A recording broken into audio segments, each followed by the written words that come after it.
ada dalam kabut asap benda langit ini yang pecah.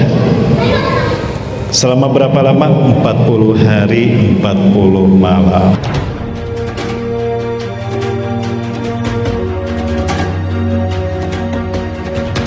Nah, yang menarik adalah apa yang dikemukakan oleh ilmuwan NASA. Salah satunya adalah Dr. Dmitry Bolikov, bahwa benda langit ini sangat besar. Dia tidak menabrak bumi, tapi dia mengarah mendekati orbit bumi. Nah, karena jarak yang dekat, efeknya apa tadi? Kita sudah bahas. Yang pertama, polar shift, pergeseran kutub. Utara bergeser, selatan bergeser, sehingga terjadilah yang namanya climate change, perubahan iklim. Salah satu perubahan iklim yang nampak hari ini adalah bangsa Arab yang tandus, kering, berpadang pasir berubah menjadi hijau berpadang rumput. Tadi malam kita sudah bahas. Rasulullah SAW mengatakan peristiwa ini terkait dengan tanda-tanda kiamat akan terjadi. Asratus sa'ah. Rasulullah SAW dalam satu hadis mengatakan, la taqumus sa'ah, kiamat tidak akan terjadi hatta taruda ardul arabi murujan wanhara. Kiamat tidak akan terjadi sehingga tanah Arab yang tandus kering akan kembali hijau berpadang rumput dan muncul sungai-sungai di dalamnya. Sebetulnya ada videonya, ya. Subhanallah, memang tidak bisa, jadi tidak bisa saya perlihatkan. Bapak Ibu mohon maaf sekali. Mudah-mudahan nanti kita bisa lanjut kembali ya dalam waktu yang akan datang. Kemudian Bapak Ibu dan SWT, setelah ada terjadinya perubahan iklim, ada terjadinya perpanjangan waktu. Nah, yang menarik adalah Rasulullah mengatakan, sayanti alaikum lailun tuluha kasadasati layalin, akan datang kepada kalian satu malam yang panjangnya sama dengan 3 malam. Ya.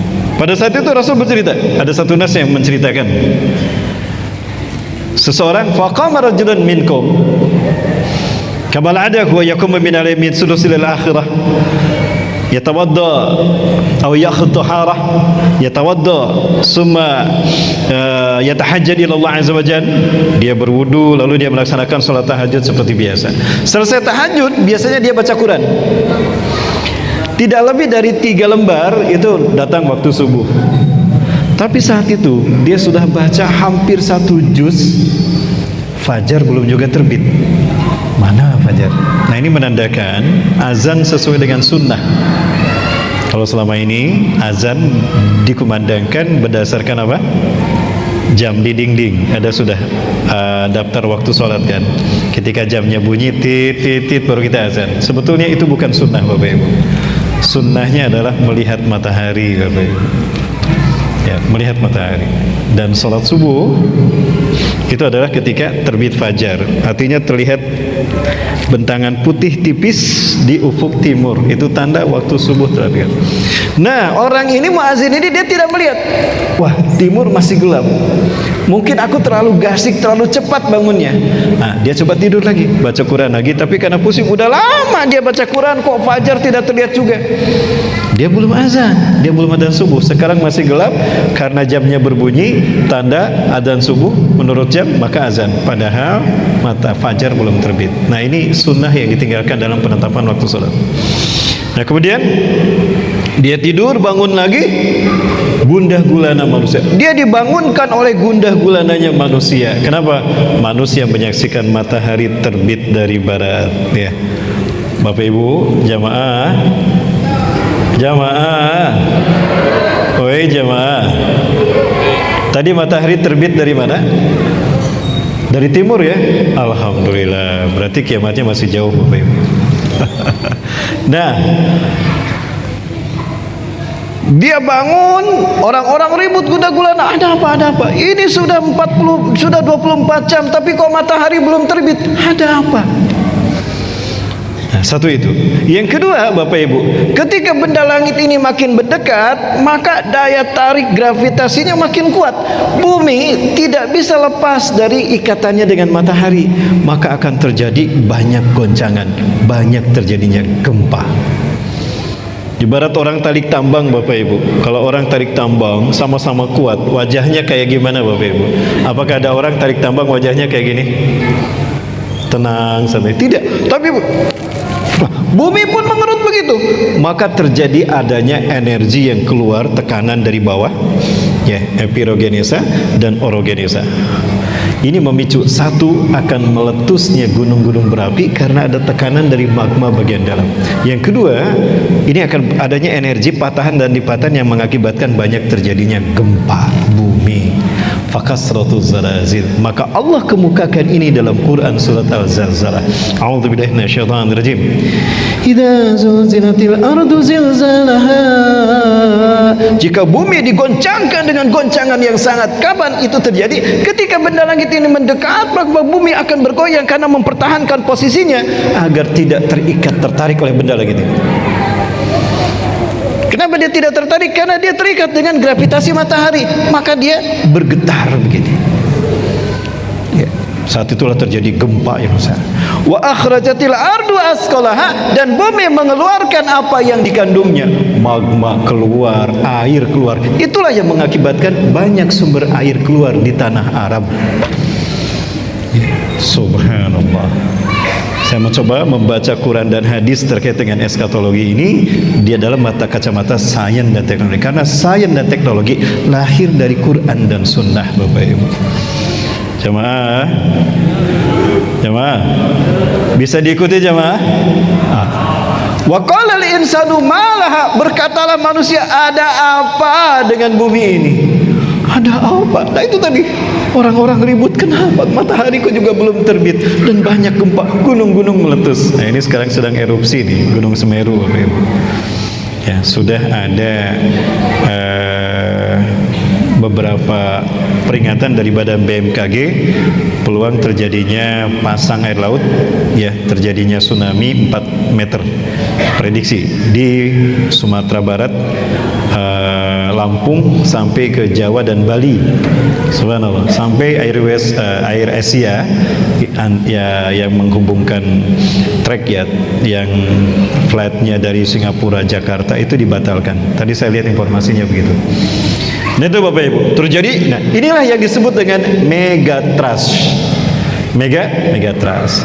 Nah bumi ternyata mengalami bukan hanya polar shift dengan kedatangan benda langit ini, tetapi bumi juga oleng. Selain dia bergeser, utara bergeser, selatan bergeser, bumi juga mengalami oleng apanya? Barat bergeser, pindah ke timur perlahan-lahan, dan timur pindah ke barat. Nah kayak gini, oleng, set begini. Ya, terjadi perpindahan kutub. Utara dan selatan bergeser, polar shift, dan juga perpindahan arah mata angin. Barat pindah ke timur, timur ke barat. Kemudian benda langit ini, ketika jarak terdekat antara bumi dan matahari, antara si benda langit ini biru ini dengan bumi terjadi, pada saat itulah terjadi induksi magnetik. Artinya magnet bumi tertarik oleh benda langit ini, terserap oleh benda langit ini, sehingga bumi kehilangan elektromagnetiknya. Itulah yang mengakibatkan hilangnya teknologi. Rasulullah mengatakan, sum'atum ila ma bada'tum, sum'atum ila ma bada'tum. Kalian akan kembali ke zaman kalian datang pertama kali. Listrik tidak ada, blackout selamanya, Bapak Ibu. Mobil tidak akan jalan, Bang. Mobilnya akan jalan, Bang, nanti, Bang. Insyaallah, ya. Motor tidak jalan. Kenapa? Tidak ada magnet. Dinamo tidak berfungsi. Maka kita kembali ke zaman unta, Bapak Ibu. Ya, ke zaman unta. Nah, itulah yang terjadi. Kemudian benda langit ini pergi menjauh dari bumi. Perlahan-lahan ketika benda langit ini menjauh dari bumi, perlahan-lahan bumi mulai kembali, utara mulai kembali ke posisinya, selatan kembali ke selatan, ya, cuaca iklim kembali ke asalnya. Namun posisi barat ada di timur, posisi timur ada di barat. Maka ketika matahari terbit, terlihatnya di mana? Di barat. Fadalikahin, fadalikahin, kata dalam hadis riwayat Imam Abu Daud, terus mengatakan itulah hin, itulah hin. Inilah kata hin, arti hin di dalam Quran. Ya.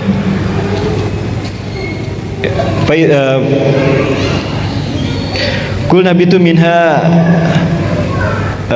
Inna ba'dakum gimana perintah Allah dari Allah kepada Nabi Adam setelah Nabi Adam diturunkan ke bumi, ya walakum fil ardi mustaqarrun wa mata'un ila hin. Bagimu hai Adam, Hawa, ada materi kecukupan yang bisa memenuhi kebutuhan hidupmu sampai dengan hin. Hin di sana adalah terbitnya matahari dari barat.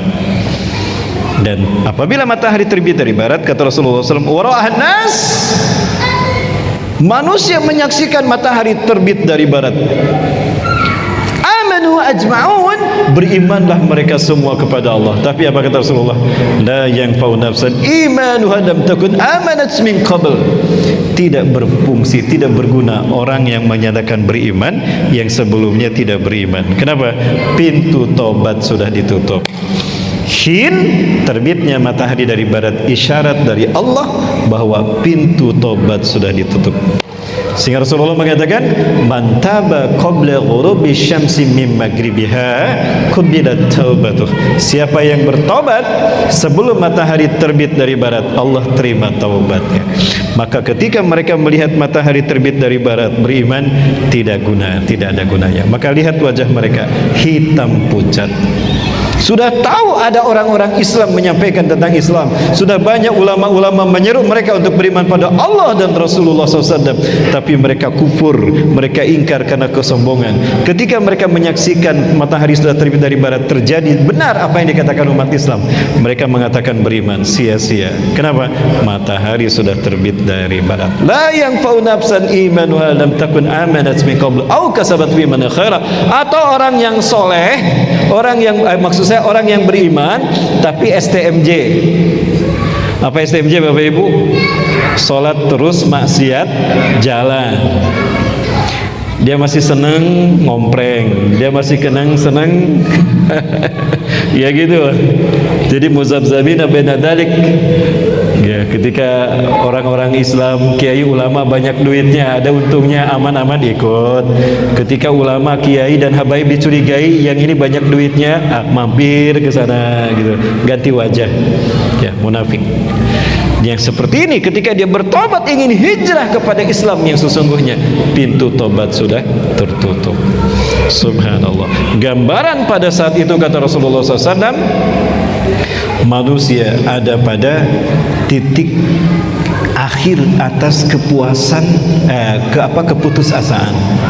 Sehingga hidup digambarkan hidup segan, mati tak mau, karena beratnya ujian hidup pada saat itu. Namun orang-orang yang beriman dan istiqomah dengan keimanannya, pada saat matahari terbit dari barat akan putih bercahaya. Kenapa?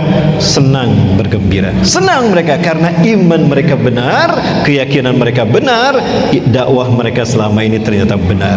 Pada saat itu mereka putih bercahaya. Inilah yang Allah maksudkan dalam Quran surat Ali Imran ayat 104 sampai ayat 108.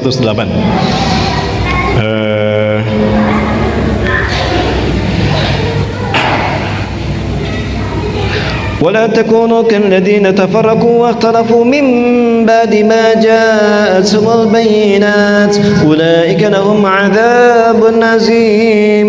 Maka janganlah kamu hai orang-orang beriman seperti orang-orang yang berselisih paham, berpecah belah setelah datangnya penjelasan dari Allah dan Rasul. Quran sudah dibacakan, hadis sudah disampaikan, mereka masih berpecah belah.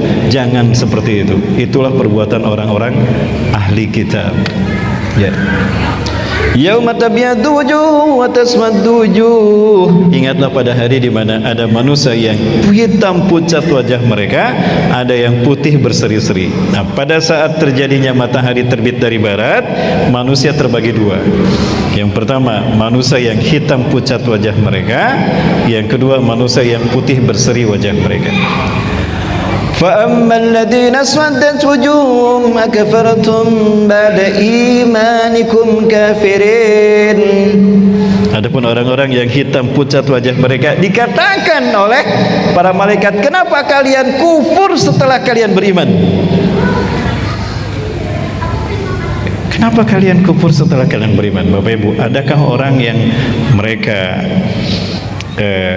berpindah dari keimanannya kemudian kekufuran, padahal sudah tahu kalau beriman pahalanya surga, kalau kufur pahalanya neraka? Ya.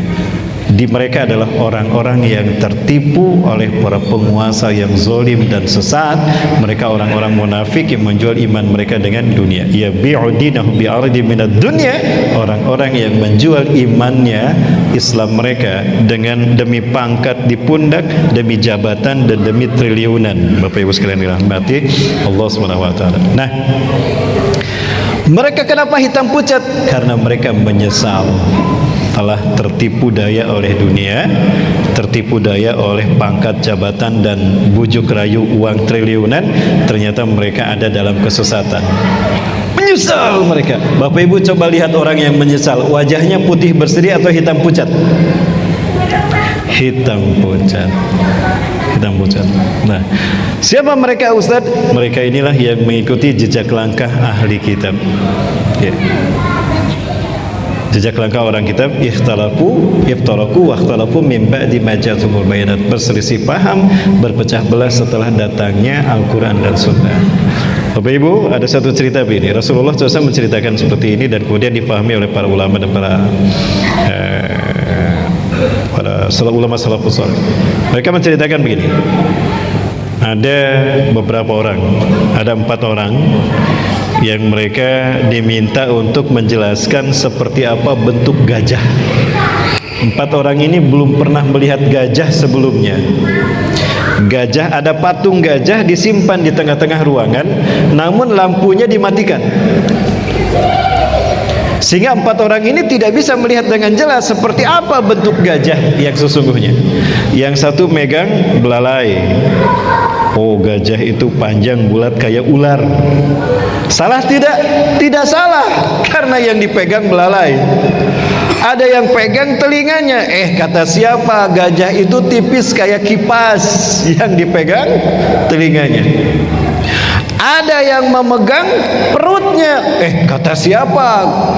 Tipis. Kata siapa? Bulat kayak ular. Gajah itu bulat besar kayak bedug, karena yang dipegang perutnya.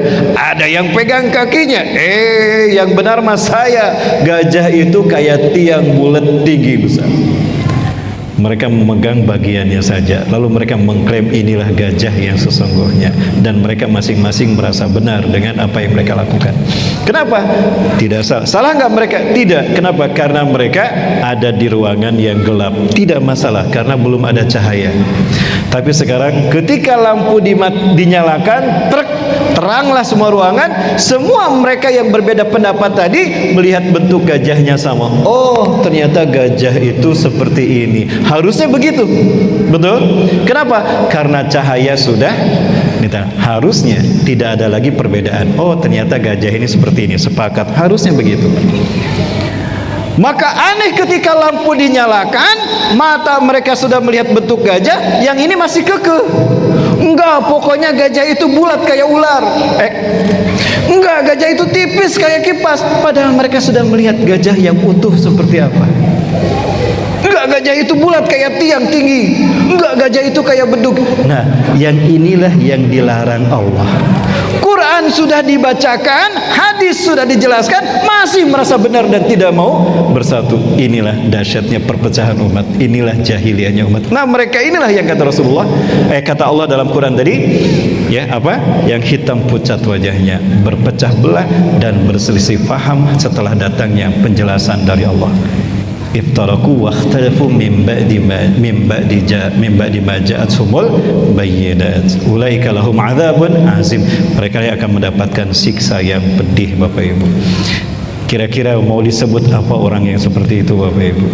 Sudah jelas melihat gajah itu dengan matanya, tapi mereka masih tetap aja mengatakan gajah itu bulat kayak bedug. Enggak, gajah itu lebar kayak kipas, tipis kayak kipas, seperti itu. Itulah yang terjadi pada umat Islam hari ini.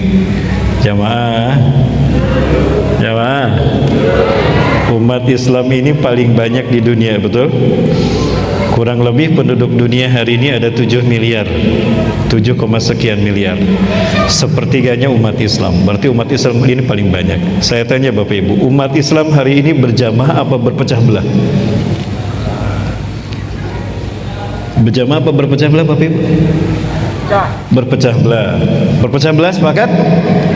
Berarti umat Islam hari ini bergolong-golongan. Betul? Setiap golongan punya nama masing-masing, betul? Punya lambang masing-masing, punya pemimpin masing-masing. Nah, baik, sekarang coba sebutkan nama-nama golongan umat Islam tadi, Bapak Ibu. Dalam hati, jangan disebutkan keras-keras, nanti ada yang tersinggung. Dalam hati saja, sebutkan masing-masing.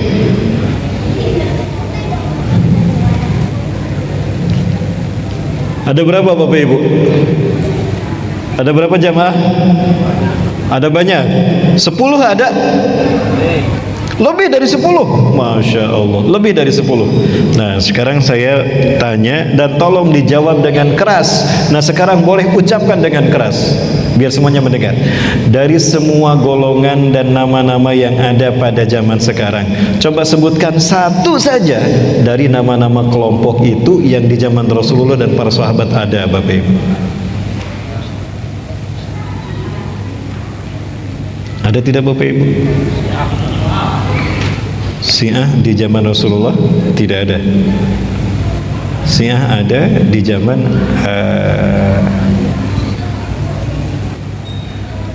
Ali bin Abi Thalib. Muncul sosok yang bernama Abdullah bin Saba bin Salul. Abdullah bin Saba. Dia orang Yahudi Yaman yang benci kepada Bani Hashim dan ingin mengadu domba Bani Hashim. Itu Bapak Ibu. Syiah zaman Rasul enggak ada. Syiah dalam konteks aliran pemikiran seperti sekarang ini, aliran akidah dan ibadah seperti sekarang ini, itu tidak ada. Ya. Ada Bapak Ibu? Tidak ada. Padahal nama kita satu. Nama kita Muslim. Huwa sammakumul muslimin min qablu wa fi hada. Nah, peristiwa berpecah belahnya inilah yang membuat manusia hitam pucat. Surat Ali Imran ayat ke-100. Ya. Ya ayyuhalladzina amanu in tuti'u fariqam minal ladzina utul kitaba yaruddukum ba'da imanikum kafirin. Hai orang-orang beriman, jika kamu mengikuti sebagian orang-orang yang diberikan ahli kitab, maka kalian akan kafir setelah kalian beriman. Tadi malaikat berkata, "Limat." Ya. Famal ladina swaddat wujuhum akafartum ba'da imanikum. Kenapa kalian kafir setelah beriman? Apa itu? Dia berpecah belah dan berselisih paham, padahal Quran dan Sunnah sudah disampaikan. Inilah Bapak Ibu dan Saudara. Nah, inilah sistem yang menjadi dukhon bagi umat Islam hari ini secara maknawi. Jamaah, Bapak Ibu yang dirahmati Allah Subhanahu wa taala, suatu hari Rasulullah dan para sahabat berkumpul.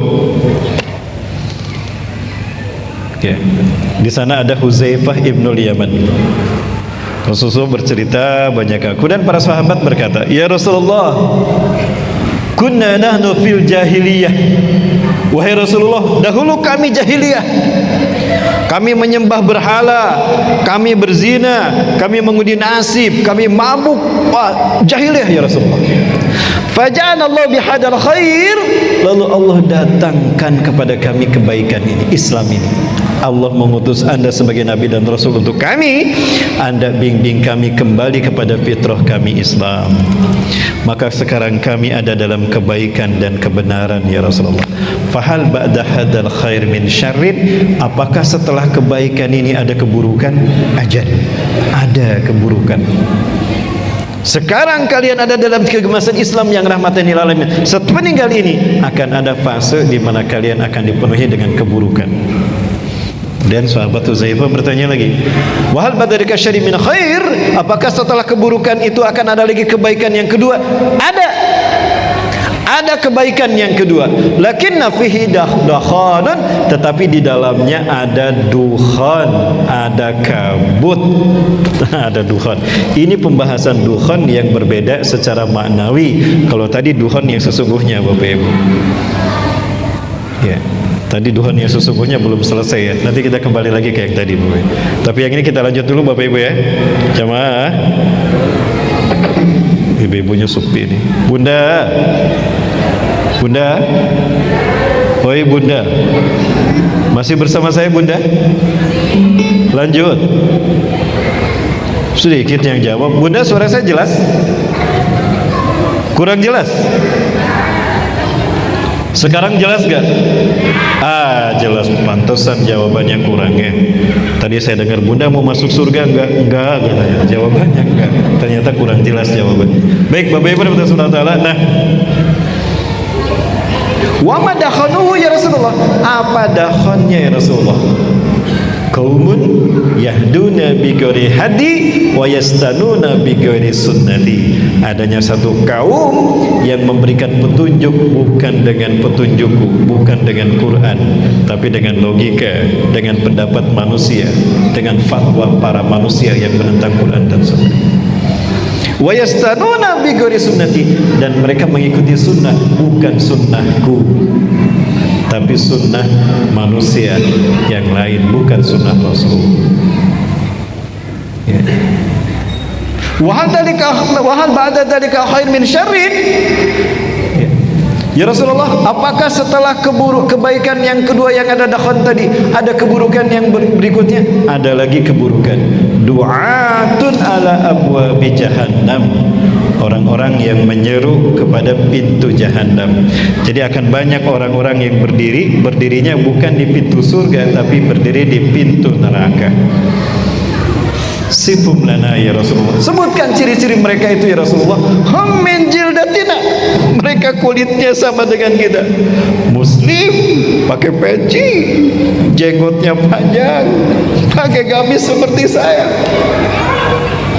Wa yatakallamuna bi alsinatina. Mereka ngomong sama dengan kita, bicara Quran, hadis, bicara sunnah dan sebagainya. Tapi mereka berdiri di pintu neraka jahanam. Ta'rifu minhum wa tunkiru. Kalian kenal siapa mereka, kalian tahu siapa mereka, tapi kalian mengingkari mereka, tidak mau bergabung dengan mereka. Allahu Akbar. Ini adalah dukhon dari sisi maknawi. Itu Bapak Ibu. Sudah terjadi belum penjelasan ini? Maka apa kata Rasulullah SAW? Ya Rasulullah, wa in wajadtu dzalika fama ta'muruna. Lalu apa yang harus kami lakukan ya Rasulullah jika kami dapati manusia-manusia seperti itu ada di zaman kami? Fatazil tilkal firaqa kullaha. Tinggalkan semua perpecahan itu. Tapi sebelum itu Rasulullah mengatakan talzamu jama'atal muslimina wa imamahum. Tetaplah kalian bersama kaum jamaah muslimin dan imam mereka dan pemimpin mereka. Jadi berjamaahlah kamu, kemudian dipimpin oleh seorang imam, seorang ulama yang menjadi pemimpin yang mengarahkan kamu mengamalkan Quran dan Sunnah. Ya Rasulullah, jika kami tidak mendapati adanya satu jamaah yang terpimpin oleh satu imam kemudian mengamalkan Quran dan Sunnah, membimbing kami dengan Quran Sunnah, jika tidak ada, faltazil tilkal firaqabula. Tinggalkan semua kelompok-kelompok itu. Walau anta'adha bi asri syajarah, walaupun kamu tinggal di hutan menggigit akar kayu, makan hidup hanya makan dari apa yang ada di hutan, hatta yudrikakal maut, sehingga kematian mendatangimu, kamu harus bertahan. Tinggalkan semua perpecahan itu. Masya Allah. Bapak Ibu, itu dukhon secara maknawi. Saya ingin menggambarkannya, tapi memang ada masalah Bapak Ibu. Nah, kembali kepada yang tadi. Ketika bumi sudah kembali utara ke utara, selatan ke selatan, nah besoknya kata Rasulullah, barat kembali ke barat, timur kembali ke timur. Nah, normal lagi. Tapi pada saat itu satu pintu tobat sudah tertutup. Yang terjadi berikutnya adalah Allah buktikan kebenaran Islam, Allah buktikan kebenaran para nabi dan rasul, Allah buktikan para ulama dan habaib dakwah mereka satu persatu. Nah, maka mereka yang beriman dan bertobat pada saat itu tidak ada artinya. Mereka itulah ashabul a'raf sebagiannya. Sebagian lagi ada ashabun nar. Nah, kemudian terkait dengan benda langit ini kemudian mendekat ke matahari. Ternyata makin dekat makin panas, sehingga benda langit ini tidak kuat dengan panas yang dipancarkan matahari dan kuatnya energi matahari, meledak dia, boom, meledak. Ledakannya menimbulkan asap yang sangat besar. Itulah dukhon. Jadi asal dukhon itu dari benda langit ini, Bapak. pecah sehingga menimbulkan asap yang luas. Nah, dukhan ini ada di lintasan tata surya kita, termasuk di lintasan bumi. Maka ketika bumi berputar, masuklah ke dalam dukhan pecahan dari benda langit ini. Akibatnya bumi ada dalam kabut asap benda langit ini yang pecah. Selama berapa lama? 40 hari 40 malam. Itu tanda yang kedua. Di sini saya mau coba menghubungkan antara terbitnya matahari dari barat dengan duhon.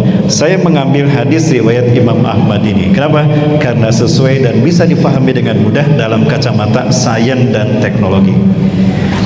Adapun ketika saya membaca hadis Muslim, Imam Muslim meriwayatkan duhon dulu baru terbitnya matahari dari barat. Nah, ini yang saya susah memahaminya.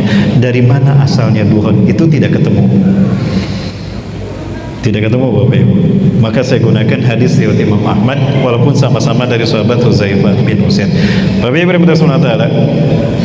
Terdapat sebuah hadis dari Nu'aim bin Hammad, namun hadis ini maudhu dan saya pernah diributkan gara-gara ini Bapak Ibu. Gara-gara ini saya dikatakan difitnah, saya peramal, saya ustadz cocoklogi, meramal bahwa kiamat akan terjadi pada 2020 hari Jumat. Nah, padahal saya tidak pernah mengatakan itu. Tolong tunjukkan videonya di mana saya mengatakan itu, tidak ada. Tapi itulah resiko ketika saya menyampaikan eskatologi.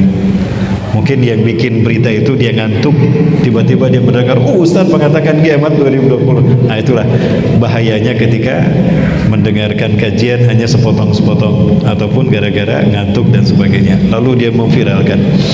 Nah, Bapak Ibu rahimahullah taala. Nah, di dalam hadis dari Nu'aim bin Hammad, tapi hadisnya sekali lagi adalah maudhu.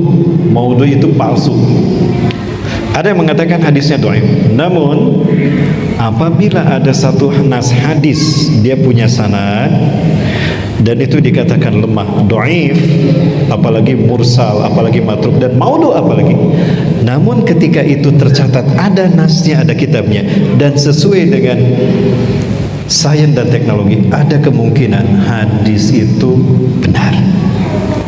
Nu'aim bin Hammad meriwayatkan dalam kitabnya Alkitab bahwa Rasulullah bersabda, apabila pertengahan Ramadan jatuh pada hari Jumat, artinya apabila 15 Ramadan jatuh pada hari Jumat, maka akan terjadi sebuah ledakan yang dahsyat. Semua makhluk di alam semesta akan mendengarnya. Jika itu terjadi, masuklah kalian ke rumah-rumah kalian, tutup rapat pintu rumah kalian, tutup rapat ventilasi rumah kalian, bertasbihlah kepada Allah, puji Allah sebanyak yang kalian mampu, dan bertobatlah kepada Allah, barangkali itu adalah hari terakhir kalian di muka bumi. Para sahabat bertanya, ya Rasulullah, apa yang harus kami lakukan? Apa yang harus kami ucapkan? Perbanyaklah Subhanal Malikil Quddus, Subuhun Quddus, Rabbuna wa Rabbul Malaikati wa Ruh, Allahumma gfir lana zunubana wa kaffir anna khati'atina wa tawaffana ma'al abrar wa ta'afana ma'al abrar wa khtim lana husnal khatimah. Ada yang mengatakan demikian. Nah, ini Bapak Ibu yang dirahmati Allah Ta'ala, menyikapi kita terkait dengan terjadinya dukhon. Namun banyak ulama tidak menerima hadis ini karena hadis ini maudhu alias palsu. Hadisnya ada sebetulnya, bisa saya perlihatkan kepada Bapak Ibu, namun karena memang waktu dan juga media kita ada bermasalah. Nah, itu Bapak Ibu dirahmati Allah Ta'ala. Jadi dukhon ini merupakan satu dari tanda besar terjadinya hari kiamat yang 10 itu. Satu dari 10 tanda besar kiamat. Ya, dan ini merupakan peringatan kepada Allah, wabil khusus kepada umat Islam untuk bertaubat kepada Allah, mendekatkan diri kepada Allah, memanfaatkan waktu untuk beramal soleh. Sehingga Rasulullah kemudian menasihati para sahabat, badiru bil amali sholihat, bersegeralah kalian melakukan amal soleh, manfaatkan waktu untuk kebaikan, jangan kalian berleha-leha dan lalai, terlarut dalam kelalaian. Ya. Fasatakunul fitanan kaqitai lail. Fitanan kaqitai lail, akan terjadi fitnah huru-hara di mana-mana seperti potongan malam yang gelap gulita. akan dahsyat fitnahnya. Saking dahsyat fitnah dan huru-hara pada saat itu, seseorang beriman berganti iman dan kafir dalam waktu satu hari. Yusbihu rajulun mu'minan wa yamsi kafiran. Seseorang paginya beriman, sorenya kafir. Sorenya beriman, paginya kafir. Saking dahsyatnya fitnah saat itu, dukhan saat itu dahsyat, orang beriman berganti iman dan kafir dalam satu hari. Ya bi'udinahu bi'ardi minad dunya, menjual agamanya demi harta dunia. Ya, Bapak Ibu, orang yang seperti itulah yang akan menyaksikan terjadinya hari kiamat. Ya, Bapak Ibu sekalian yang dirahmati Allah, orang-orang beriman nanti akan dicabut nyawanya serempak oleh sebuah angin dari bumi Hijaz. Hijaz adalah tempat antara Mekah dan Madinah. Rasulullah sabdakan, satarihu riham min ardil Hijaz, akan berhembus sebuah angin dari bumi Hijaz, Mekah, antara Mekah dan Madinah, Saudi Arabia. La tamuru ala hadid, tidak lewat kepada seorang pun kana fi qalbihi misqalu dzarratin min iman, yang punya iman di dalam hatinya walaupun sebesar biji zarah, illa qabadathu, melainkan angin ini akan mencabut nyawanya. Jadi hati-hati Bapak Ibu, kalau ada angin sepoi-sepoi jangan senang Bapak Ibu. Jangan-jangan itu iliyin. Ada angin sepoi-sepoi ternyata ilin, mati dia, dicabut nyawanya. Maka yang tersisa di muka bumi, fayabqa syururun nas, maka yang tersisa adalah makhluk yang buruk. Laisa lahum iman walau bimiski dzarah, mereka tidak punya iman walaupun sebesar biji sawi. Aina imanuhum ya Rasul? Di mana iman mereka? Mereka jual iman mereka, mereka tukar dengan pangkat, jabatan dan harta dunia. Sudah muncul belum Bapak Ibu orang yang menjual imannya demi pangkat, jabatan dan dunia? Sudah, Masya Allah. Itu isyarat kalau kita berada di zaman dukhan. Terdengarnya benar yang diucapkan Quran dan Sunnah, tapi tujuannya untuk memecah belah umat Islam dari dalam. Na'udzubillah, tsumma na'udzubillah. Bapak Ibu yang dirahmati Allah Subhanahu wa taala. Nah, terkait dengan saat itu Rasulullah SAW menjelaskan kepada para sahabat terkait dengan tanda kebangkitan Islam. Sebelum dukhan itu terjadi, Islam akan tegak sebelum hari kiamat. Ya, dan tegaknya Islam, ya, Rasulullah sebutkan adalah dengan merdekanya Palestina, kembalinya Masjidil Aqsa pada umat Islam dunia, dan hancurnya Nasrani dan Majusi. Bapak Ibu yang dirahmati Allah, kehancuran itu terjadi adalah dengan proses perang yang luar biasa. Ada perang akhir zaman, ada perang dunia ke-1, kedua dan ketiga. Akan terjadinya perang ketiga kata Rasul setelah perang dunia ke-1 dan kedua. Pada saat itulah terjadinya huru-hara dahsyat, manusia akan berperang, di mana langit akan berubah menjadi lautan api kata Rasulullah. Apalagi kalau bukan bom-bom nuklir. Dalam huru-hara seperti itulah Allah mengutus Imam Mahdi untuk membebaskan Palestina, membebaskan Masjidil Aqsa, memerangi musuh-musuh Allah. Ketika perang itu terjadi, Imam Mahdi memimpin kaum muslimin, Nabi Isa alaihissalam Allah turunkan untuk menguatkan perjuangan jihad Islam dan kaum muslimin. Ya, kemudian ketika Nabi Isa turun, kaum muslimin sedang sholat berjamaah, maka kemudian Nabi Isa SAW diminta untuk menjadi imam sholat, beliau menolak. Ya, maka Imam Mahdi menjadi imam sholat saat itu. Setelah sholat subuh berjamaah selesai dilaksanakan di Masjid Umawi di Gutoh, Damaskus, Suriah. Kata Nabi Isa, buka pintu masjid itu. Ketika pintu masjid itu dibuka, maka tampaklah Dajjal dengan 70.000 pasukannya dari lembah Isfahan, Iran, menggunakan jubah Persia dan juga selendang atau yalis, selendang Persia, Yahudi Isfahan. Ya. Ketika pintu masjid terbuka, harumnya napas, ya, mulianya nafas, harumnya nafas Nabi Isa alaihissalam apabila dicium oleh Dajjal dan pasukannya. Dajjal, apa kata Rasulullah? Dia akan merinding, basah tubuhnya, keluar keringat dalam, kencing di celana tuh Dajjal, basah seluruh tubuhnya. Kenapa? Kaget karena malaikat kematiannya sudah ada di dalam siapa? Nabi Isa alaihissalam. Adapun pasukan Dajjal yang paling depan akan mati karena mencium harum nafas tubuh Nabi Isa. Kenapa nafas Nabi Isa harum dan membuat orang kafir?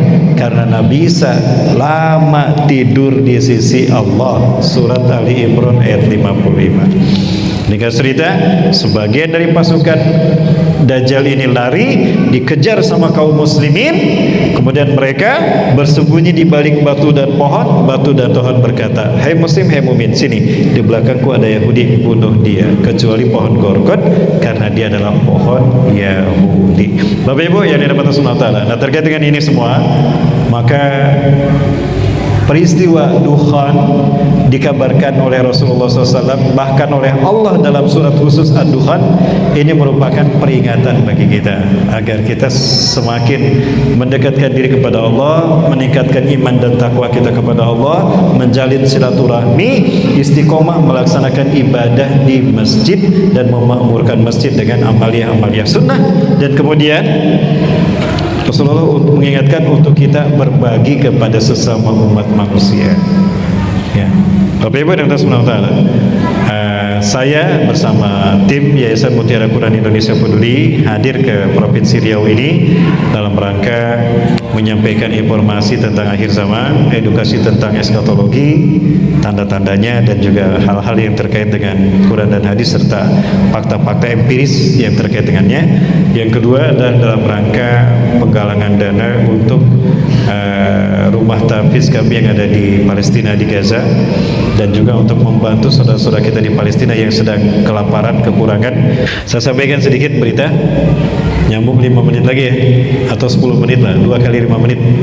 Bapak Ibu, di dalam kitab Ar-Rakhul Maktum karya Syekh Sofi Rahman Al-Mubarakfuri diceritakan, ini kitab Sirah Nabawiyah, bahwa ibunda Rasulullah SAW yang bernama Siti, siapa ibunda Rasulullah? Siti Aminah Fatimah putrinya. Ini ibunda Rasul, Siti Aminah. Beliau mengatakan, sebelum aku melahirkan Muhammad anakku, keluar cahaya dari kehormatanku, dari kemaluanku. Cahaya itu menyorot ke dinding, memperlihatkan kepadaku keindahan bumi Syam. Jadi Rasulullah SAW belum keluar dari perut. Ingat, Rasulullah lahir tidak dari vagina ibunya, tidak dari vagina ibunya sebagaimana kita, tetapi dari perutnya ibunya, seperti yang dioperasi sesar, seperti operasi sesar. Nah, Rasulullah lahirnya gitu. Namun sebelum terbelah perut Siti Aminah dan Rasulullah keluar, dari kehormatan dari vaginanya, dari farjinya Siti Aminah ini, keluar cahaya memperlihatkan indahnya bumi Syam. Jadi hadirnya Rasulullah ke muka bumi ada kaitan dengan Palestina. Apa itu? Tegaknya Islam yang menjadi tugas Rasulullah di muka bumi akan terjadi dengan hidupnya merdekanya Islam di Palestina. Merdekanya Palestina. Jadi siapapun yang mengaku cinta kepada Rasulullah SAW bohong kalau tidak cinta kepada Islam dan kaum muslimin di Palestina. Ya, tidak bisa sempurna kecintaan dia kepada Rasulullah SAW ketika dia tidak peduli kepada Islam dan kaum muslimin di Palestina.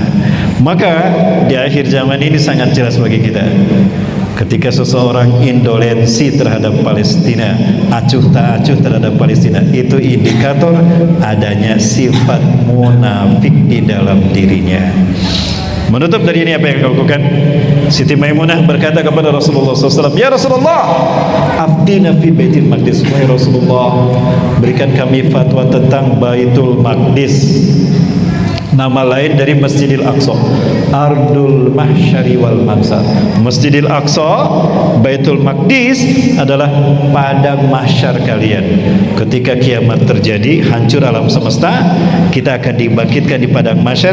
Padang mahsyar kita adalah Masjidil Aqsa dan sekitarnya, Al-Quds.